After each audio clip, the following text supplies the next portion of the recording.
Life insurance দরকার। Life ইন্স্যুরেন্সের টাকা যখন ক্লেম করা হয় তার মানে হচ্ছে যে যার নামে লাইফ ইন্স্যুরেন্স তিনি নেই, কিন্তু তার সাথে আর একটা জিনিস নেই, সেটা হচ্ছে তার রোজগার।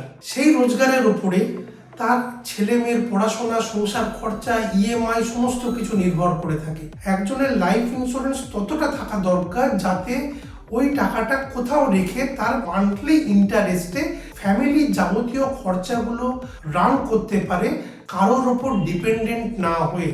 তাছাড়া আর একটা জিনিস খেয়াল রাখা দরকার যে যদি কারো ছোট ছেলে মেয়ে থেকে থাকে তাহলে তার বড় হয়ে যে হায়ার স্টাডিজ বা বিয়ে, তার জন্য যে টাকাটা ফান্ডের দরকার সেই ফান্ডের অ্যারেঞ্জমেন্টটাও যেন ইন্স্যুরেন্স থেকে হয়ে যায়, এবং যদি কোনো লোন থেকে থাকে সেই লোনটাও যেন ইন্স্যুরেন্স থেকে পে করে দেওয়া সম্ভব হয়।